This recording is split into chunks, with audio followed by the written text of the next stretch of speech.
Olá, que a paz do nosso Senhor Jesus esteja sempre conosco, hoje e sempre. Eu convido a todos nesse momento a fechar os olhos, imaginarmos a figura de Jesus, nosso grande mestre, nosso mestre de todas as horas, que esteja sempre conosco. Senhor Jesus, nós te agradecemos por mais um dia de vida, que a paz do Senhor seja conosco hoje e todo sempre. Pedimos, Mestre, que nos ilumine a consciência, que nos fortaleça, Senhor, ante as intempéries do nosso dia a dia, que fortaleça o nosso ânimo, a nossa esperança e a nossa fé de dias melhores. Muito obrigado por tudo, que a paz seja sempre conosco, que o Senhor abençoe o nosso planeta, o nosso mundo e que todos nós possamos fazer as reflexões que nos cabe nesse momento de períodos tão difíceis para todos nós. Que possamos, querido Jesus, receber essas bênçãos da espiritualidade maior e que assim seja, graças a Deus. Eu me chamo Márcio Augusto e é com muita satisfação e alegria que abordamos um tema muito interessante para o convívio em família. De uma hora para outra, fomos obrigados a passar mais tempo junto da família e dos filhos, e isso então é bastante positivo, né? Desde que tenhamos a paciência para lidar com os processos de relacionamento entre todos os membros da família, né? Em especial as crianças. A gente vai falar um pouco sobre o relacionamento entre pais e filhos, e nesse momento em que a vida pede mais pausa, mais reflexão, é importante abordar temas que nos ajudem nesse processo de relacionamento com as outras pessoas, em especial com os nossos filhos. E hoje a gente vai falar então sobre o tema educação não violenta ou disciplina positiva, né? Beleza. Depois que eu me tornei pai, né, e pai de 2 filhos, eu comecei a perceber algumas coisas na forma como eu educava as crianças, né? As minhas abordagens, o meu autoritarismo, o meu nervosismo, o meu imediatismo, enfim, eram várias questões que eu vi que não estava legal, não estavam legais. E aí eu pensava que eu poderia dar o mesmo tipo de educação que eu recebi da minha mãe, baseado em punição, castigo, surras, enfim, palmada, né? É claro que houve momentos bons também, né? Não estou aqui querendo perseguir a minha mãe, mas enfim, eu tive uma educação essencialmente autoritária, né? E aí eu pensava que não tinha problema em bater nas crianças e que isso não geraria, né, não poderia gerar algum tipo de trauma ou algo relacionado às suas estruturas psicológicas, né? A gente sabe que hoje os tempos são outros e a educação que a gente recebeu de nossos pais lá atrás talvez possa não funcionar tão bem, porque a criança de hoje ela é muito diferente da criança de há 10 anos atrás, imagina, 20, 30, 40 anos atrás. E a gente sabe que tudo mudou na sociedade, né? E aí eu imaginava que quando eu vi uma criança rebelde ou muito difícil é porque tinha apanhado pouco. Porque no meu caso eu apanhei muito e eu pensava que eu tinha virado gente, né? Vamos dizer assim, porque a minha mãe ela corrigia na base da surra, né? Então eu pensava assim, eu pensava que a criança que está com dificuldade é porque apanhou pouco. Até que um dia a minha filha caçula, ela na época tinha uns 2 anos, e aí depois de eu dar uma palmada no bumbum dela, ela virou para mim com o rosto chorando, né, cheio de lágrima, e me disse então que eu não precisava gritar e nem bater, que se eu simplesmente conversasse com ela, ela ia entender. Ela me disse então que eu não precisava bater nela, né? E imagina uma criança de 2 anos virando para você e falando isso, né, com muita propriedade. E isso para mim foi muito significativo, abalou as minhas estruturas e me fez repensar a minha própria vida.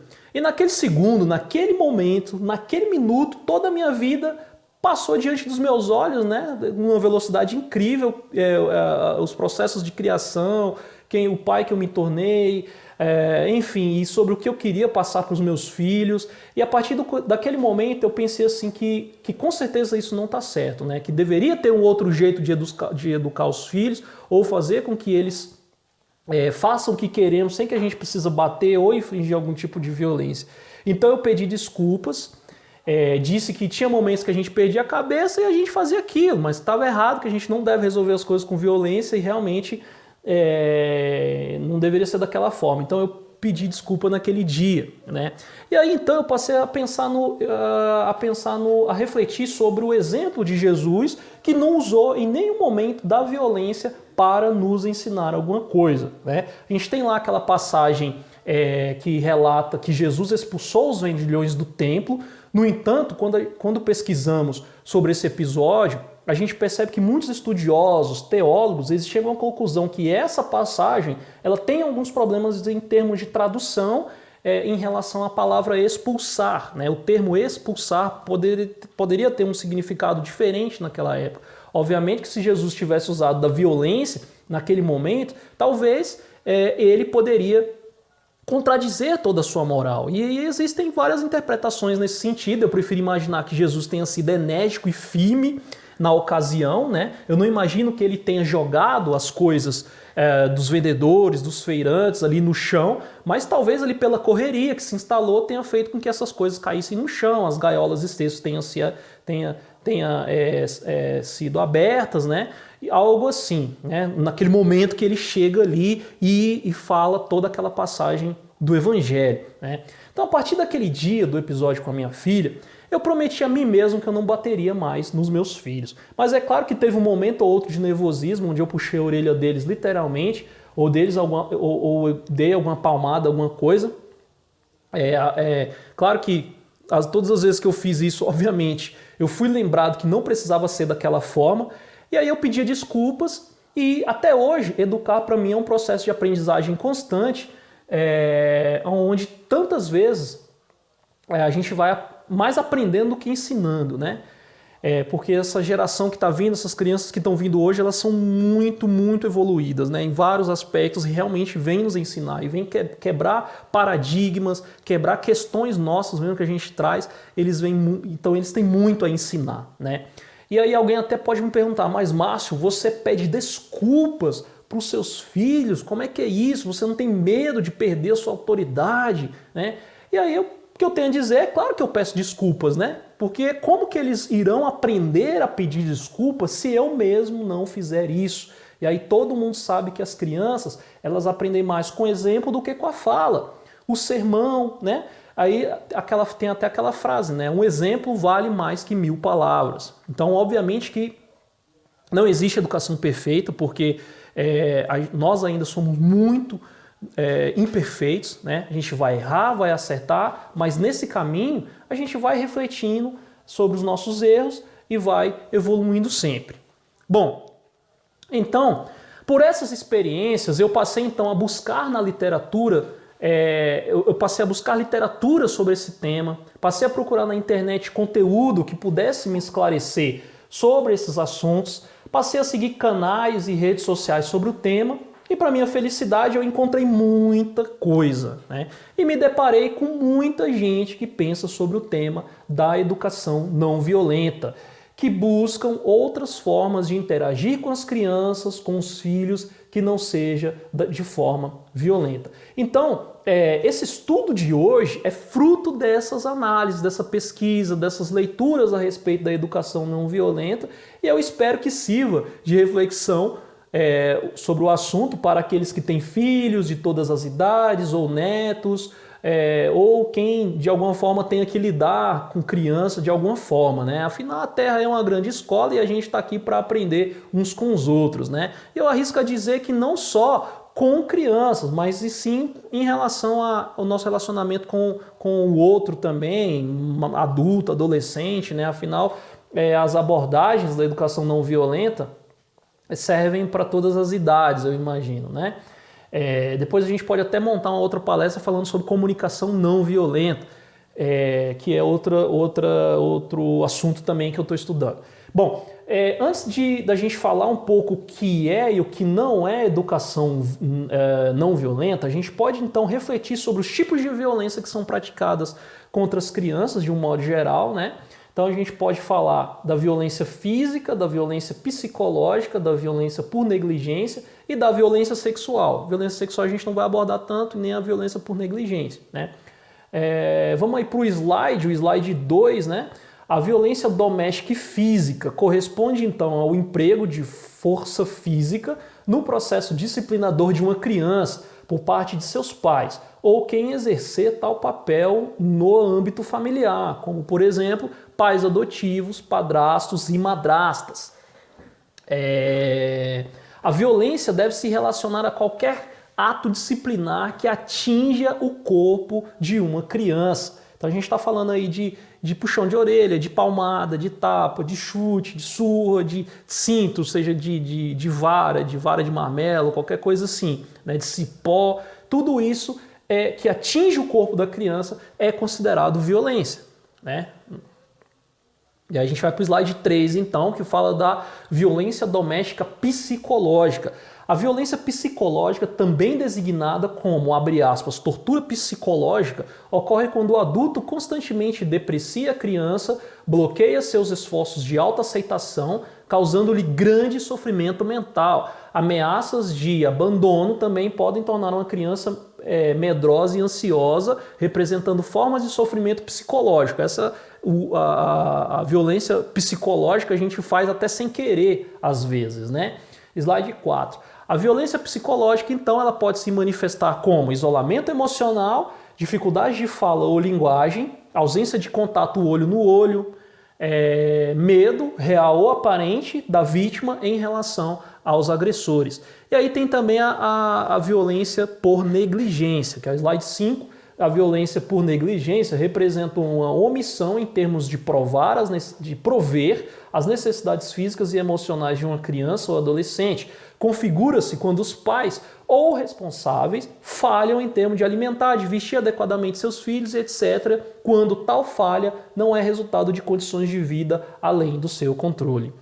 Essa é a violência por negligência. Aí no slide 6, Divaldo Franco, ele nos diz o seguinte, que a violência é uma doença da alma. Olha só o que ele fala, que é uma doença da alma. Quando abordamos, então, esses assuntos com muitas pessoas sobre a questão da palmada educativa ou da necessidade de bater nos filhos para educar, a gente sempre observa uma fala padrão, né? Muita gente fala que os pais bateram muito neles e nem por isso a pessoa virou rebelde ou alimenta alguma raiva ou trauma em relação aos pais, né? Muitos falam isso, mas na maioria das vezes a gente não para pensar sobre a nossa própria personalidade e em como fomos afetados pelo tratamento que recebemos dos nossos pais, né? E aí, às vezes, determinadas inseguranças que temos, ou alguma ansiedade, alguma determinada fobia, ou algum tipo de pânico, né? Muitas vezes ligadas a situações intensas e traumáticas, sob o ponto de vista infantil, que ficou lá atrás e passou despercebido pelo cuidador direto, né? Pelo pai, pela mãe, pela tia, pela avó, quem cuidava diretamente da criança. É claro que a ideia aqui não é perseguir, julgar, condenar a educação que recebemos na infância. A ideia aqui não é endemonizar os pais, né? Não é caça às bruxas. A gente deve muita gratidão a eles que nos educaram com os recursos e conhecimentos que tinham até então, né? Gratidão e respeito.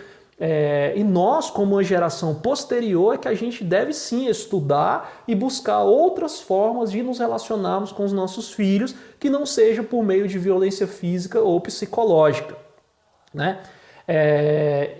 Então, a gente pode parar para pensar quais são os reflexos do autoritarismo na vida adulta, né? Dessa educação violenta ou da educação autoritária, né? Aí vai depender muito da personalidade de cada um, né? Algumas pessoas vão reproduzir o que viveram na infância, então vão se tornar autoritárias, vão tentar resolver as coisas sempre brigando, vão achar que ou ela tem que se calar ou ela tem que partir para cima, simplesmente porque para aquela pessoa não existe um meio termo na hora de dialogar com o outro. Mas também tem aquela pessoa que vai para o outro extremo, que é se calar, ser bonzinho, sempre dizer sim para todo mundo, e então a pessoa acaba não reconhecendo o que ela precisa, tendo dificuldade de dizer não e de defender os próprios interesses. E é muito interessante porque às vezes a gente vê pessoas que poderiam ser proativas, criativas, persistentes, mas não são porque os pais matam tudo isso na infância ao acharem que tudo é teimosia ou mau comportamento. Né?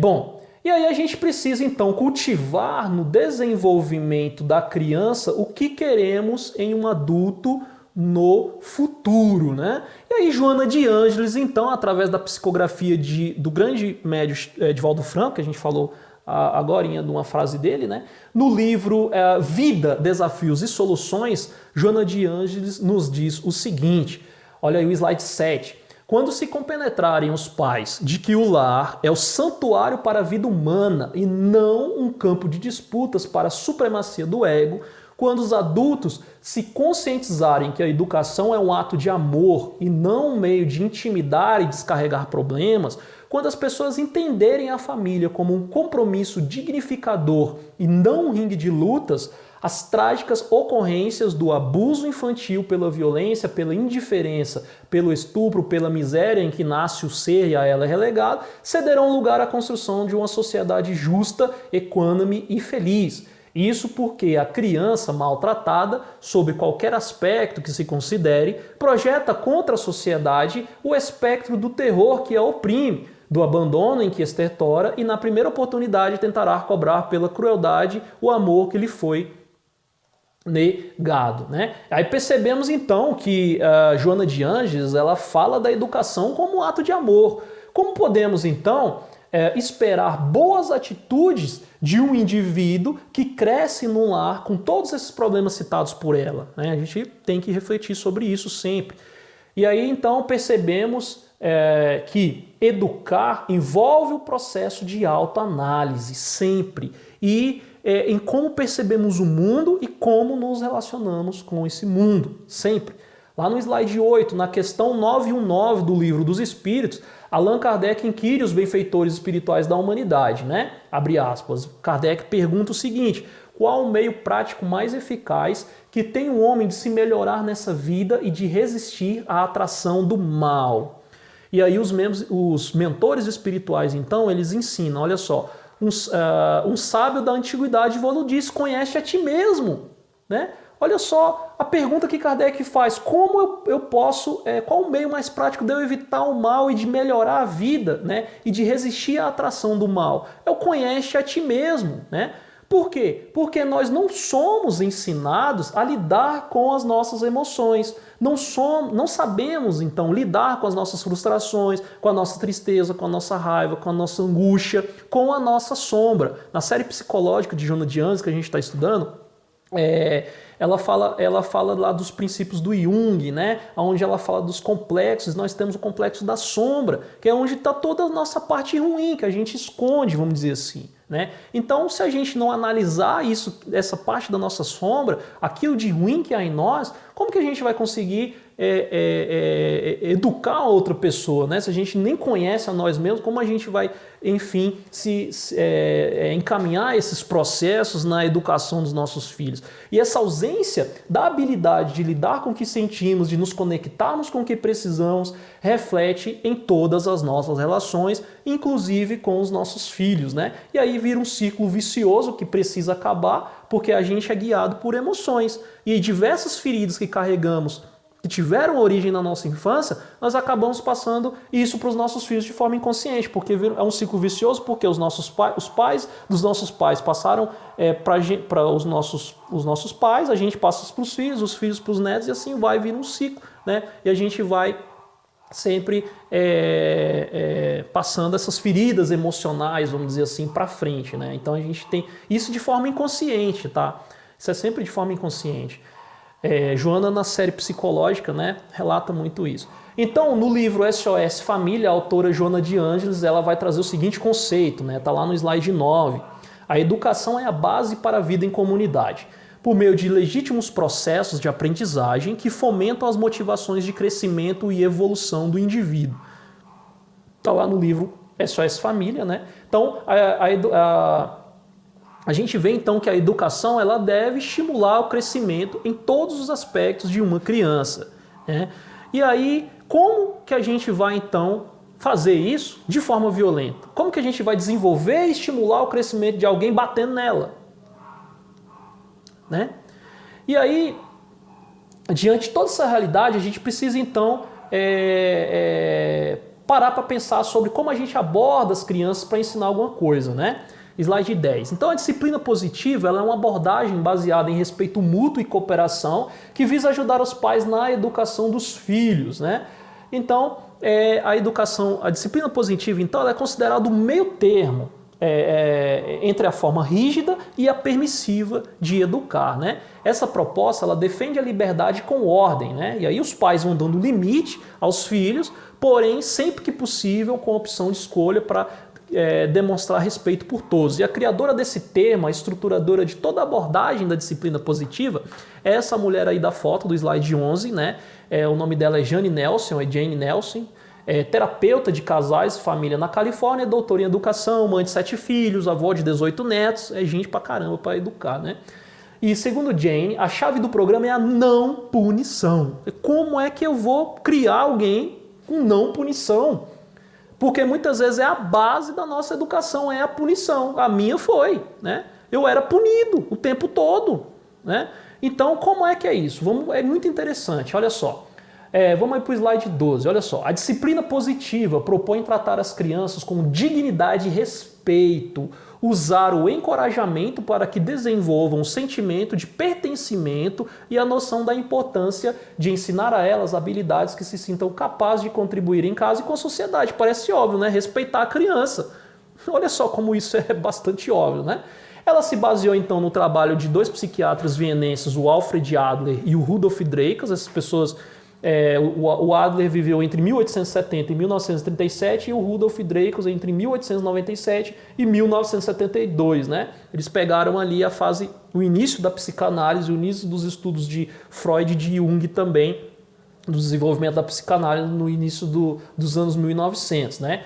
E ela diz o seguinte, que essa maneira de educar, ela não é um passo a passo, né, uma fórmula pronta, mas sim ela apresenta critérios e ferramentas práticas para situações mais comuns que a criança enfrenta, segundo a sua faixa etária, né? Por exemplo, a gente tem entre 2 e 3 anos as explosões emocionais ali, e aí vai apresentando ferramentas de como a gente lida com essa fase, né? Ela consubstanciou então o seu trabalho de pesquisa num livro chamado Disciplina Positiva. Esse livro é muito bom. Enfim, vamos aí para o slide 13, né? Educação positiva e educação não violenta. O que é e o que não é? Bom, crescemos em uma cultura que entende que educar as crianças é fazer com que elas façam o que precisa ser feito de qualquer forma, mesmo que isso signifique fazer uso da violência física ou psicológica, né? E aí confundimos, slide 14, educação com autoritarismo. Abre aspas, ó, você faz porque eu estou mandando, porque eu quero, porque é preciso e ponto. Né? Quem nunca disse isso para uma criança? Né? Muitos de nós, eu mesmo já falei isso várias vezes, né? Você vai fazer porque eu estou mandando, que seu pai pronto acabou e cala sua boca, né? E aí muitas vezes a gente faz isso porque a gente desconhece outras formas de fazer com que a criança faça o que a gente quer. E assim a gente vai perpetuando esse autoritarismo como forma de educação. Né? Mas já passou do tempo em que bater em crianças era aceitável. Na verdade, nunca deveria ter sido, né? Pelo menos não perante a lei. Hoje a gente tem a lei 13.010 de 2014, que é a lei Menino Bernardo, ou Lei da Palmada, né? E mesmo assim, ainda hoje, é possível encontrar os defensores da palmada, do uso da palmada educativa, né? As pessoas muitas vezes alegam que a gente não pode deixar que as crianças fiquem mal educadas, fazendo tudo que elas querem. A gente tem que descer-lhe a lenha mesmo e dar a palmada na criança, né? E aí então a gente fica diante de uma confusão entre bater e educar, né? E aí é importante a gente deixar bem claro que não bater não é sinônimo de não educar, né?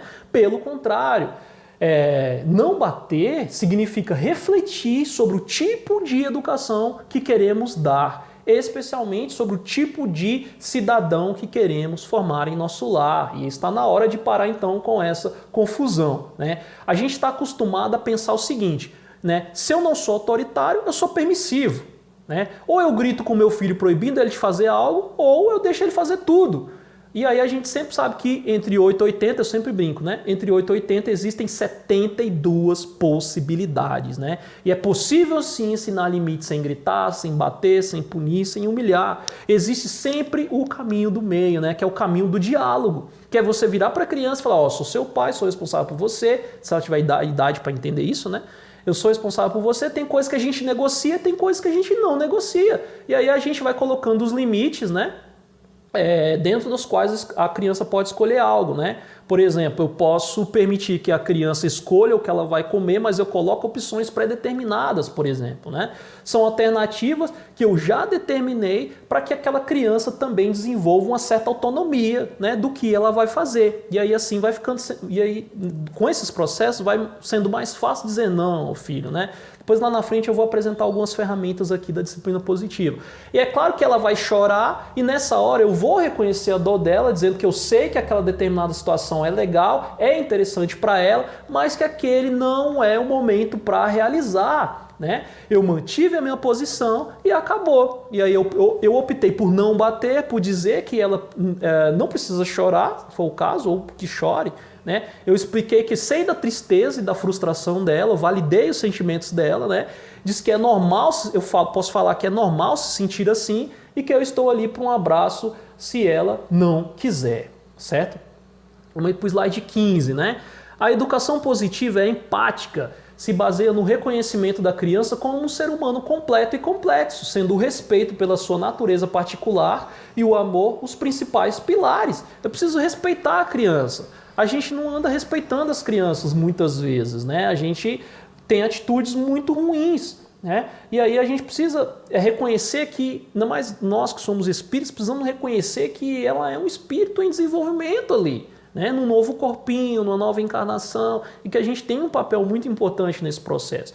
E é dessa forma, ainda no slide 15, né? É dessa forma que conseguimos fortalecer a conexão entre pais e filhos ao reconhecermos na criança algo que temos em nós mesmos, para nos conectar em nível emocional, construindo o senso de certo e errado na criança através do vínculo positivo, não do medo nem da esperança de premiação, né?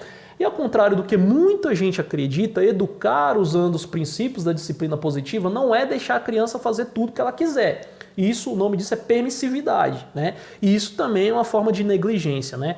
A criança, ela tem que ser lembrada o tempo todo dos limites do mundo, dos perigos, das regras de convivência, das normas de higiene, saúde, né? E mostrar para a criança como o mundo funciona pode deixar a criança chateada e frustrada por não fazer tudo que ela queria, né? Muito fazer, mas que à luz das normas de segurança e higiene, convivência social, é inadequado ou errado, né? Por exemplo, pular da sacada, comer coisa do chão, tomar o brinquedo do amigo, né? A gente tem que ir cuidando da criança ali e orientando ela, né? E isso vai deixar ela chateada, né? Então, educar com esses recursos da disciplina positiva não é educar sem choro, é justamente o contrário, porque uma criança que se sente segura ao expressar seus sentimentos vai expressar esse sentimento sempre que ela puder, usando as ferramentas que cognitivamente ou biologicamente ela possui, que é o choro, né? Especialmente quando a criança é menor, bebê, as crianças pequenas, elas não conhecem outras formas de linguagem, estão desenvolvendo ainda. Então ela vai chorar. E a criança que chora muito não é porque ela é birrenta e mimada, como a maioria de nós pensa. A criança que chora muito é por falta de atendimento, de alguma necessidade dela naquele momento, né? Ela não sabe falar, ela não sabe se expressar. O que ela vai fazer? É chorar, né? Ela vai chorar. A criança que... a gente vê muita criança que chora na presença dos pais, né? Sabe aquela criança que fica com a avó sendo um anjinho, né? E aí quando chega a mãe, ela dando a chorar, e até alguém fala assim, fulano tá estragando essa menina, e não sei o que, essa criança, não pode ver o pai, não pode ver a mãe, começa a chorar. Por que isso acontece? Não é por premeditação ou seletividade, né? É que a criança, ela vai se sentir mais segura com quem ela tem uma forte conexão emocional. É aquela pessoa que ela sabe que vai reconhecer os seus sentimentos, que às vezes é o pai, né? Que ou a pessoa que está mais próximo dela. A criança é complexa, né? Um espírito que está ali com toda a sua bagagem, né? De outras existências. Ela sente, pode não saber explicar, mas ela sente que com aquela pessoa ela pode contar, né? Por isso ela chora na presença daquele cuidador que ela tem mais apego emocional, vamos dizer assim, né? Mais conexão emocional. Bom, slide 16. Educar sem violência também não é fazer com que a criança faça tudo o que nós queremos através de prêmios ou castigo. Então tem aquela coisa, né? Bom, se eu não bato, nem exerço a violência psicológica, então a violência física eu vou então premiar ou castigar, né? E aí quando a gente fixa comportamentos desejados através de presentes físicos ou emocionais, né? Porque ou eu dou coisas, objetos, presentes para a criança, ou os presentes emocionais, os elogios, né? Aquela coisa toda. Quando a gente faz isso, a gente está desestimulando o uso da consciência. A criança faz porque ela vai ganhar um presente ou evitar um castigo, né? Uma criança que vive constantemente assim, ela tá sendo guiada pelo prazer ou medo. Não porque ela entende e reconhece que aquela ação, boa ou má, vai ter uma consequência lógica que afetará ela e os seus semelhantes. Ela não vai pensar assim, né? E aí a autora do livro, a Jane Nelson, ela sempre faz uma pergunta que deixa qualquer pai ou mãe bastante pensativo, né? Ela diz o seguinte: de onde tiramos a ideia maluca de que para fazer os nossos filhos fazerem o melhor, precisamos fazer com que eles se sintam pior, né? Então eu quero que a criança faça algo certo, mas para ela fazer isso eu faço ela se sentir muito ruim por isso. Eu falo que ela é irresponsável, falo que ela é isso, que ela é aquilo, eu desqualifico a criança, desprezo a criança para poder fazer com que ela faça algo que é certo. Né? Olha só a incoerência que há por trás disso aí, né? Não faz o menor sentido. E é exatamente aqui que se encaixa a regra de ouro da disciplina positiva. Slide 17. Faça os seus filhos o que você gostaria que fizessem com você. Olha só a regra de ouro, simples, né? Se parece muito com o ensinamento de Jesus presente no Evangelho de Mateus e Lucas. Vamos para o slide 18 aí. E assim, tudo o que quereis que os homens vos façam, fazei também vós a eles, porque esta é a lei e os profetas. Isso aí está lá em Mateus 7:12. Tratai todos os homens como quereríeis que eles os tratassem. Está lá em Lucas 6:31. Então aqui a gente percebe o alinhamento da disciplina positiva com os ensinamentos do Cristo. Não é nada novo, né? Não é nada novo. Jesus estava falando disso há 2000 anos, né? Registrado aí nas passagens de Lucas e Mateus, né? Então essas passagens elas estão no capítulo 11 do Evangelho segundo o Espiritismo, que é amar o próximo como a si mesmo, né? E eu imagino que quem está assistindo também, né? Sempre que eu tô para baixo, porque alguma coisa que eu quero muito deu errado, eu gostaria que alguém chegasse em mim e ajudasse a erguer o meu ânimo, né? E não que me colocasse ainda mais para baixo, né? Então provavelmente não seria nada positivo se alguém chegasse para mim em tom de sermão, né? E dissesse assim: isso aconteceu porque você provocou essa situação, né? Ou que a pessoa chegasse e falasse: mas se você não fosse tão irresponsável, isso não teria acontecido, né? Ou que alguém chegasse em mim e me batesse porque algo que eu queria não deu certo. Realmente eu não gostaria nem um pouco de ouvir algo nesse tipo, numa situação dessas, imagino que ninguém aqui também, né? Então, por que é que tem que ser diferente com as crianças, né? Vamos aí para o slide 19. A disciplina positiva se baseia no ensinar através do respeito e da empatia, do afeto e do vínculo. Buscamos na disciplina positiva ajudar nossos filhos a desenvolver sua autodisciplina aos poucos, fazendo com que eles tenham as ferramentas necessárias para decidir se devem fazer algo certo ou errado de acordo com seus próprios valores. É a chave. A vontade de decisão dos nossos filhos tem que vir de dentro e não de fora, né? Por isso que só em ambiente de amor incondicional e respeito mútuo é que os nossos filhos serão capazes de desenvolver essas habilidades, né? De agir conforme os seus valores construídos, né? Isso tudo parece ser bem óbvio, né? Mas o que acontece hoje em dia é que a gente tem muitas crianças que infelizmente só agem em função de fatores externos, né? É aquela criança que é guiada, né? Ela sempre vai na hora de decidir fazer alguma coisa, a criança sempre vai se perguntar, né? Bom, qual punição que eu vou receber se eu não fizer isso? Ou o que eu vou receber como recompensa se eu fizer isso? E aí a gente tem que parar para pensar, esse tipo de adulto que a gente deseja, que nós desejamos deixar para o mundo, né? Ou que os nossos filhos se tornem? Com certeza não, né? Bom, a gente já está encaminhando para o final aqui. A gente vai ver então alguns exemplos práticos de como a disciplina positiva ou a educação não violenta ela pode ser aplicada no dia a dia, né? E aí a gente buscou uma página dedicada a conteúdo exclusivamente para pais, educadores e cuidadores sobre a educação dos filhos na primeira infância. E aí a gente buscou alguns exemplos de como a disciplina positiva pode auxiliar os pais na criação dos filhos, né? A página é a Canguru News e lá tem vários exemplos de famílias que passaram a utilizar essa abordagem, né? Por exemplo, tem uma mulher lá chamada Juliana Cidade Cardoso, ela tem 41 anos, ela tem 2 filhos, que é o Matheus, de 10 anos, e o Luca, de 15 anos. Essa reportagem nesse site, nessa página, ela é de 2017, né? Os meninos já devem ter mais idade.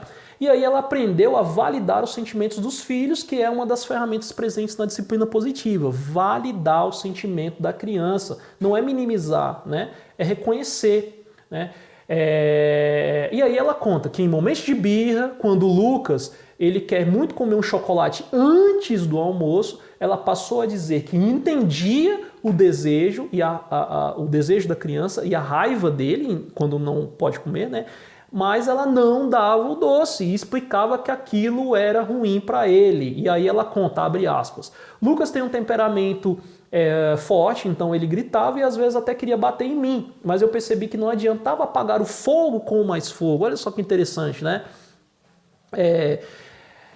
E aí é interessante porque quando a criança está num acesso de birra, né, nervosa ali, ela não vai aprender nada. Não adianta isso serve para adulto também, né? Não adianta você chegar nada em alguém que está com raiva, está nervoso, está batendo, está esperneando e querer ensinar alguma coisa. O sistema da pessoa, o estado psicológico que a pessoa está, não vai permitir, né?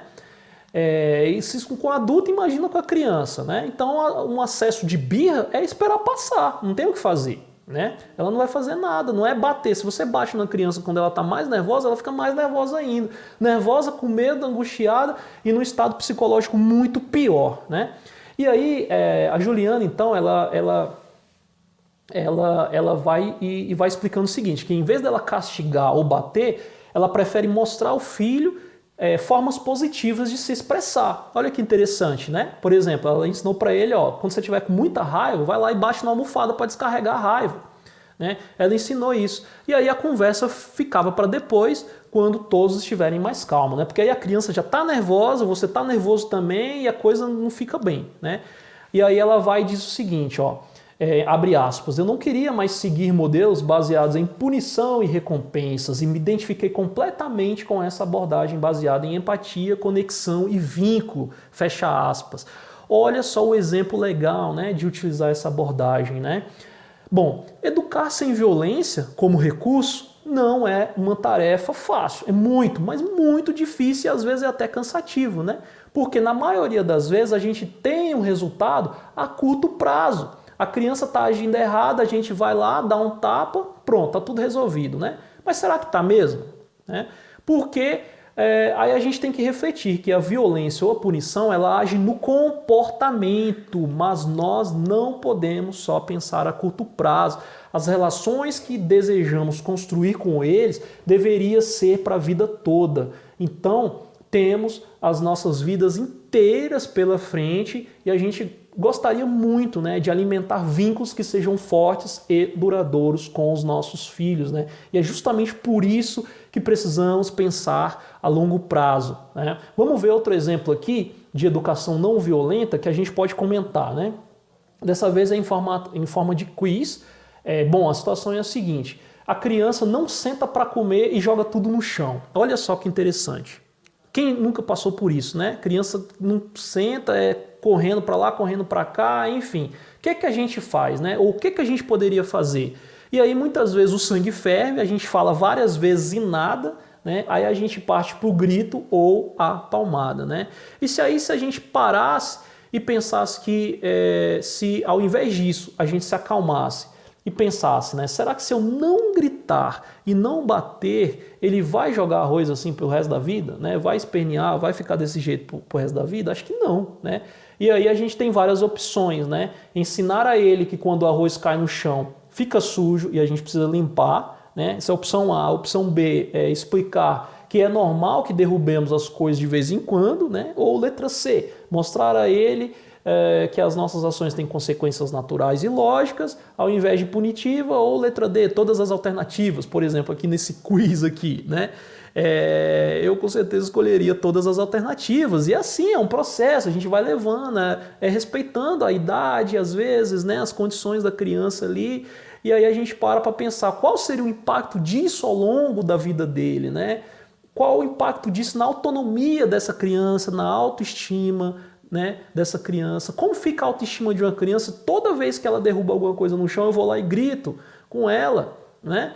E aí, muitas vezes a refeição, que pode ser um momento tenso, dependendo de como a gente conduz a situação ali, né, pode ser um momento ainda de muito medo e estresse para aquela criança, se ela tiver do lado um pai, uma mãe, um cuidador que grita por cada grão de arroz que cai no chão, né? Então já está finalizando aí, a gente vai ver aqui então algumas ferramentas que eu extraí lá do livro Disciplina Positiva, que diz o seguinte, olha só, slide 20, né? Algumas ferramentas para estimular nas crianças habilidades valiosas, que foi retirado do livro Disciplina Positiva de 2015. Olha aí o slide 20, né?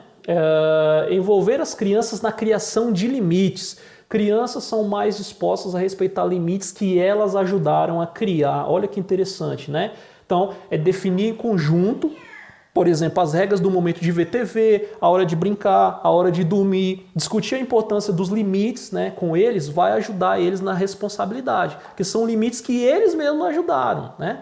Vamos lá para o slide 21. Praticar a crença de que erros são boas oportunidades para aprender. Olha aí, ó. De onde tiramos a ideia de que para uma criança agir melhor, precisamos fazê-la se sentir pior, né? Então, os adultos têm de aprender a ensinar as crianças a se animar com os erros, vendo como oportunidade de aprendizado, né? Então, nas reuniões em famílias, durante o jantar, vale contar um erro cometido no dia e o que aprenderam com ele, né? Slide 22. Promover reuniões semanais com a família. Abre aspas, as reuniões permitem aumentar a cooperação e a proximidade entre os membros da família. Muito importante esses encontros regulares para falar de algumas coisas boas e ruins ocorridas nos últimos dias. Falar sobre as tarefas domésticas, as metas para a semana e após essa conversa, né, fazer uma brincadeira ali com eles, um jogo para descontrair, enfim, e deixar memórias felizes, né? Slide 23. Dá um tempo positivo. Isso é muito importante. Ó. Abre aspas. Quando as crianças se sentem melhor, elas trabalham em solução. Elas podem trabalhar em uma solução ou fazer reparos. Fecha aspas. Né? Então, naquele momento do erro ali, sair de cena na hora do conflito, né, vai ajudar a criança a se tranquilizar e se recompor, e a conversa pode ficar para depois do ocorrido, né?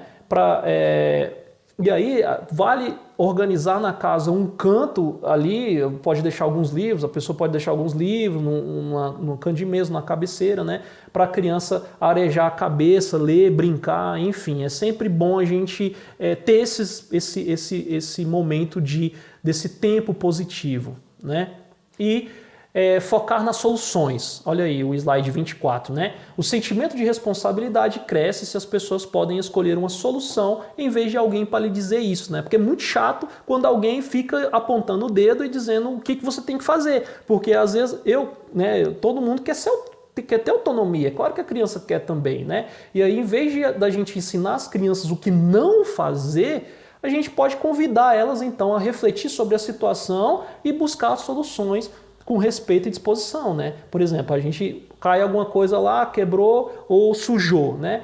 E aí a gente vai mostrando que, ó, pegar uma esponja, uma toalha para limpar o leite que caiu, por exemplo, a criança pode perceber que ela é capaz de resolver aquele problema, né? Então, se caiu, sujou lá, ela mesma vai lá, pega um pano e limpa, né? Não precisa de gritar, de bater, fazer nada, né? Então, finalizando aí, deixa eu ver se tem mais slide, tem não. Se a gente se esforçar um pouco para melhorar a nossa relação com os nossos filhos, a gente vai criar então um vínculo mais forte e duradouro com eles a vida toda, a gente vai formar pessoas mais conscientes para a sociedade e vai ser capaz de contribuir cada vez mais para um mundo melhor, né? Então, espero ter contribuído com essas reflexões aí para todos nós, né? Seja com pessoas que têm filhos ou às vezes netos, pessoas que lidam com crianças e acho que com adolescentes também, e serve também para os nossos relacionamentos com as outras pessoas, né? Porque quando a gente fala de fazer aos outros aquilo que a gente quer que os outros façam a nós, a gente está falando da regra básica de convivência em sociedade, né? E de algo que Jesus nos ensinou. Então, o que a disciplina positiva aborda tudo em todos os sentidos é esse respeito, né? Então, eu agradeço demais a paciência em ouvir até aqui e vamos fazer a nossa prece final, né? Convido a todos a fechar os olhos nesse instante, agradecendo a Deus, nosso Pai misericordioso, pela oportunidade que nos dá nesse momento, que tudo que foi falado aqui possa ter guarida e possa ser uma semente em nossos corações, possamos guardar em nossos corações, a fim de que possamos nos tornar pessoas melhores, a fim de nos desenvolvermos mais como seres humanos, como pais, como educadores, como pessoas nesse mundo que é uma grande escola. Que Jesus, o nosso Mestre maior, nos abençoe hoje e sempre e que possamos ficar na paz do Senhor. Que assim seja. Então, muito obrigado e até a próxima.